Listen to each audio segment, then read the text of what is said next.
He walks in late, still smelling faintly of airport cologne and someone else's perfume. I don't flinch. I smile. The restaurant is dim, intimate, the kind of place where couples whisper and anniversaries are celebrated with soft lighting and expensive lies. I've already ordered his favorite wine. He doesn't know I know. He doesn't know anything at all. Flight delays, he says, kissing my cheek. His lips barely graze me. Guilt always makes him hesitant. I swirl the wine, watch the crimson liquid catch the candlelight. He thinks he's safe. Tonight, I'll let him talk himself into a corner. Tomorrow, I'll let him fall. 2 years earlier, he was all charm and promise, clean laugh, kind eyes, ambition that looked like security. We met at a charity gala. He said he admired my independence, the way I carried myself like I needed no one. I believed him. Back then, love felt like alignment. We built a home together, blended our finances, spoke of futures and children and forever. He looked at me like I was his reason. I didn't notice that, for him, I was really just a ladder. 6 months ago. It started with small things. Late nights at work, muted calls, a shift in scent. Not cologne, skin. I noticed how his phone never left his pocket, how he smiled at texts he wouldn't show me. Then came the family emergency. Dubai, he said, a cousin hospitalized. The story was rehearsed. Just enough detail to sound believable, just enough vagueness to hide behind. But I've always been detail-oriented. I checked our accounts. The flight was booked on my credit card. The hotel, too. 5 stars. A room for 2. I smiled when I saw the charges. Quietly. Coldly. That's when I hired Martin, the investigator. Discreet, efficient, worth every cent. He sent me photos. My husband poolside with a woman half my age. Sunglasses, laughter, her hand resting on his chest like she'd already claimed him. He looked happy, lighter, almost free. 4 months ago, I stopped sleeping beside him. He thought it was exhaustion. It was strategy. I started moving pieces, slowly, invisibly. I shifted funds into separate accounts, liquidated joint investments, rerouted mail to a P.O. box he didn't know existed.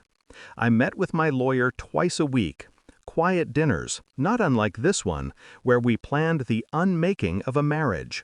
He thought my distance meant detachment. It didn't. It meant war. 2 weeks ago, Martin sent me the final proof. Videos this time.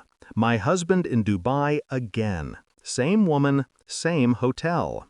He wasn't careful anymore. He felt invincible.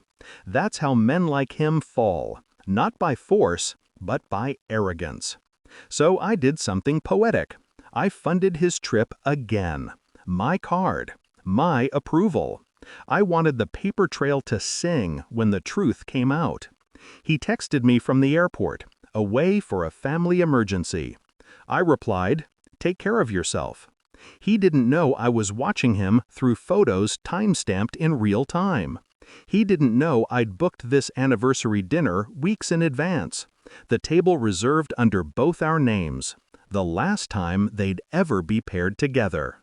Now, he's talking about turbulence, delayed flights, the chaos of travel. I nod, pretending to listen. My hand brushes the envelope in my bag, the one that will erase his comfort, his status, his illusion of control. "Happy anniversary," he says, raising his glass. "To us," I whisper. The words taste metallic. I slide the envelope across the table. "You should open it." He laughs, thinking it's sentimental. His smile fades after the first page. His hand trembles when he reaches the second. My lawyer's letterhead, the details of our assets, the photos attached as exhibits. "What is this?" he stammers. I sip my wine. Proof. He looks at me, panic flooding his face. How long have you—" "Long enough." The restaurant hums around us. A couple laughs 2 tables over. A waiter pours champagne for another anniversary. The world keeps turning.